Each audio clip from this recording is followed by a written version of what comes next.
ଆମ ଜଗା ଭାରି ବଢ଼ିଆ। ତାହାର ପଥ ଅନୁସରେ ଧାଇଁଲେ ତାରୁ ଅନୁଚରେ। ନିଶି ଅନ୍ଧାର ଘୋର ତମେ ଖୋଜନ୍ତି ନାନାଦିର ଶ୍ରମେ। ପଶୁ ନ ପାଇ ଅନୁଚରେ ନିରାଶ ହୋଇଲେ ଅନ୍ତରେ। ଗୃହକୁ କରନ୍ତେ ଗମନ ଦେଖିଲେ ବିପ୍ର ନନ୍ଦନ।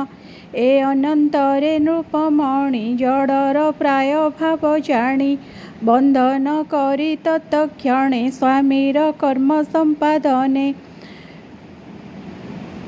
ଚଣ୍ଡିକା ଗୃହେ ପ୍ରବେଶିଲେ ସ୍ୱାମୀକି ସମର୍ପଣ ଦେଲେ। ସୁଗନ୍ଧ ଶୀତଳ ଜଳରେ ସ୍ନାନ କରାଇ ବିଧିରେ। ଶୁଭ୍ର ନିର୍ମଳ ବାସ ଦେଲେ ନାନା ଭୂଷଣରେ ମଣ୍ଡିଲେ। ବିବିଧ ସ୍ୱାଦୁ ଦ୍ରବ୍ୟମାନ ତାହାକୁ କରଇ ଭୋଜନ। ସୁଗନ୍ଧ ଚନ୍ଦନାଦି ଦେଲେ ମାଳାଏ କଣ୍ଠେ ଲମ୍ବାଇଲେ। ମୃଦଙ୍ଗ ଶଙ୍ଖ ଭେରୀ ସ୍ୱନ ଆନନ୍ଦେ କରନ୍ତି ଗାୟନ। ଏମନ୍ତେ ନାନା ବିଧି ମତେ ସ୍ଥାପିଲେ ଦେବର ଆଗ୍ରତେ। ବୃଷଳପତି ଏ ଅନ୍ତରେ ତୀକ୍ଷ୍ଣ ଖଡ଼ଗ ଧରି କରେ। ତାହାର ରୁଧିରକୁ ଦେଇ ଦେବା ସନ୍ତୋଷ ହେବା ପାଇଁ। ଏମନ୍ତେ ଶୁଣ ହେ ରାଜନ ବୃଷଳେ ହୋଇ ମତି ଭ୍ରମ। ଧନ ସମ୍ପଦେ ମାନ କରି ଦାମ ଗୁଣକୁ ଆଶ୍ରା କରି।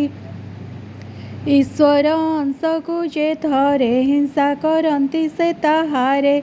ଦାରୁଣ କର୍ମ ତାହାଙ୍କର ପ୍ରତ୍ୟକ୍ଷେ ବ୍ରାହ୍ମଣ କୁମର। ବିଷ୍ଣୁର ଜଳାନ୍ତକ ସେଇ ତାହାଙ୍କୁ କଦର୍ଥନ୍ତି ନେଇ। ଯେ ସର୍ବଭୂତେ ସମଚିତ ବିଷ୍ଣୁ ଜପଇ ଅବିରତ। ତାହାଙ୍କୁ ପଶୁରେ ବିଚାରି ନିକଟେ ହେଲା ଖଡ଼୍ଗ ଧରି। ଏ ଅନନ୍ତରେ ପରୀକ୍ଷିତ ବ୍ରାହ୍ମଣ ତେଜ ଅପ୍ରମିତ। କ୍ୱାଳା କରାଳ ଦୁର୍ବିସହ ତେଣୁ ସେ ଦଗ୍ଧ ଦେବୀ ଦେହ। ଭକ୍ତଙ୍କ ପ୍ରତି ହିଂସା ଦେଖି ଦେବୀ ମନରେ କୋପ ରଖି।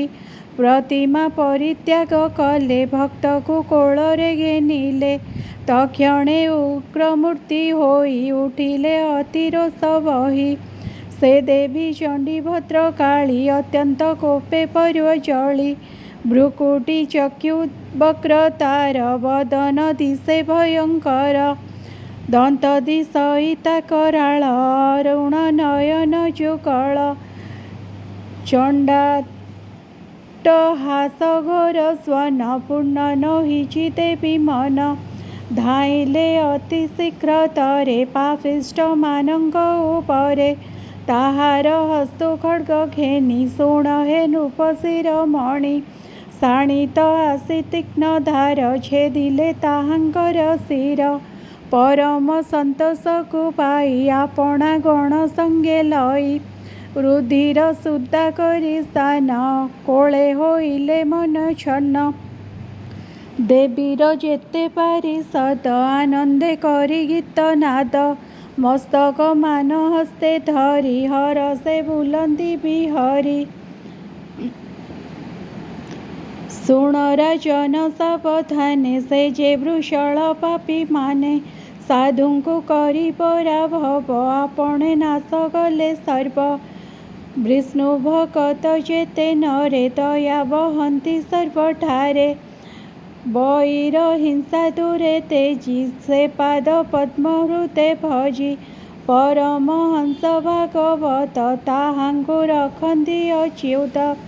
କହଇ ଦାସ ଜଗନ୍ନାଥ ପ୍ରଥମ ପଞ୍ଚମ ସ୍କନ୍ଧେ ଭାଗବତ। ପ୍ରଭୁ ପଦାରବିନ୍ଦ ତଳେ ମନ ମୋ ରହିବ ନିଶ୍ଚଳେ। ଇତି ଶ୍ରୀମଦ୍ଭାଗବତେ ମହାପୁରାଣେ ପରମହଂସ ସଂହିତାୟା ପଞ୍ଚମ ସ୍କନ୍ଧେ ଜଡ଼ ଭରତ ଚରିତମ୍ ନାମ ନବମ ଅଧ୍ୟାୟ। ଦଶମ ଅଧ୍ୟାୟ ଆରମ୍ଭ। ଆମ ଜଗା ଭାରି ବଢ଼ିଆ। ଭରତ ରାଜାର ଗଣ ଶିବିକା କରନ୍ତେ ବହନ। ତା ସଙ୍ଗେ ବାଦ ଅନୁବାଦ ଦଶମ ଅଧ୍ୟାୟ ସମ୍ବାଦ। ଶ୍ରୀଶୁକ ଉବାଚ। ଏଥୁ ଅନ୍ତରେ ଏକ ଦିନେ ରାଜନ ଶୁଣ ସାବଧାନେ। ସିନ୍ଧୁପତି ଯେ ରହୁ ଗଣ ସେ ରାଜା ବିଷ୍ଣୁ ପରାୟଣ। ତାହାର ଏକ ଶ୍ରେଷ୍ଠ ଭୃତ୍ୟ ରାଜାର ଗମନ ନିମନ୍ତେ ବିମାନ ବହିବାର ପାଇଁ ଏକ ପୁରୀ ସେ ଲୋଡ଼ଇ। ଦୈବ ଯୋଗ ଦେଖ ତାର ଯେ ବିଷ୍ଣୁ ଅଂଶ ଦ୍ୱିଜ ପର। ସେଠାରେ ଥିଲେ ସେ ଭରତ ତାଙ୍କୁ ଦେଖିଲା ନୃପଦୂତ। ହରଷ ମନେ ବିଚାରଇ ଏହାର ତୁଲ୍ୟ କେହି ନାହିଁ। ଅତି ବଳିଷ୍ଠ ଏ ଶରୀର ବିମାନ ବହିବ ସୁନ୍ଦର। ଏମନ୍ତେ ଶୀଘ୍ରେ ଘେନି ଗଲା ବିମାନ ବୁହାରେ ଖଞ୍ଜିଲା। ତହିଁ ନିଯୁକ୍ତ ନର ସଙ୍ଗେ ବିମାନ ବହିଲେ ସେ ରଙ୍ଗେ। ସାକ୍ଷାତେ ବିଷ୍ଣୁ ଭକ୍ତ ସେହି ପର ଅଧୀନ ପ୍ରାୟ ହୋଇ। ସେ ଯେ ପରମ ଭାଗବତ ଏ କର୍ମ ତାର ଅନୁଚିତ। ବିମାନ ବହି ନ ଜାଣଇ ବିଷମ ଭାବେ ସେ ଚଳଇ। କ୍ଷୁଦ୍ର ଜୀବଙ୍କ ମୃତ୍ୟୁ ଭୟେ ପାଦନ କ୍ଷେପନ୍ତି ନିର୍ଭୟେ। ତେଣୁ ବିଷମ ଗତି ହୋଇ ରାଜା ଦେହରେ